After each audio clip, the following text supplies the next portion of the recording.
Python programming language has over 60 built-in functions to help you code more efficiently. In this video, we will discuss the function repr. Hi Python developers. In today's video, we're exploring the repr function, short for represent. It's a handy tool for getting string representations of objects.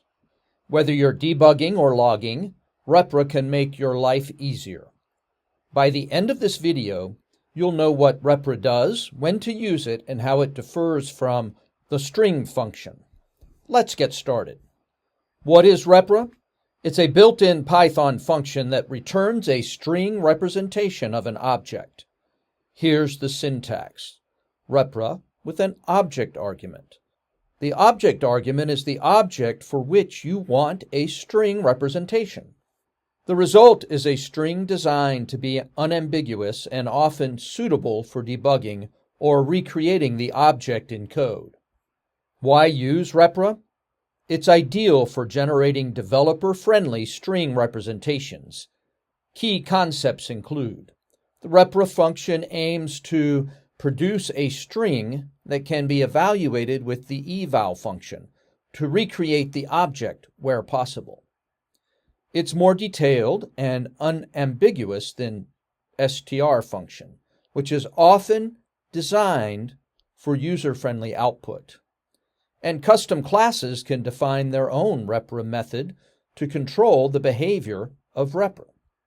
You'd use the repr function when debugging or inspecting objects to understand their internal structure, when you're logging data in a precise and informative way, or when generating representations that can recreate the object programmatically.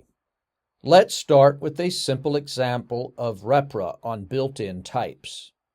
Here, repr adds single quotes around the string and escapes any special characters, making it unambiguous. Now let's compare the repr and string functions to see the difference in their outputs. Note that repr preserves the escape character for /n, while the string displays the string as it would appear to a user. You can customize repr for your own classes by defining the repr method. Here we see the class point with a constructor and its own customized repr method. In this example, the repr method provides a detailed and structured representation of the point object. Let's see how the repr function can generate strings that recreate the original object with eval.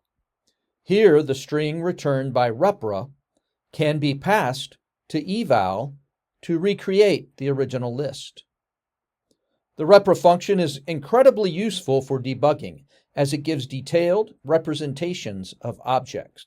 This example shows how repr preserves special characters, making debugging more informative. Here are some important points about repr. It's designed for developers, providing unambiguous and precise representations.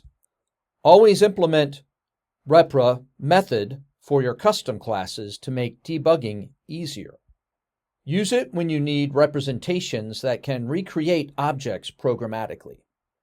And that's the repr function. To recap, it generates developer-friendly string representations of objects.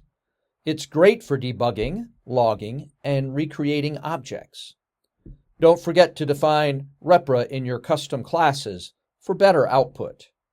Thanks for watching. If you found this video helpful, don't forget to like, share, and subscribe for more Python tips. Happy coding!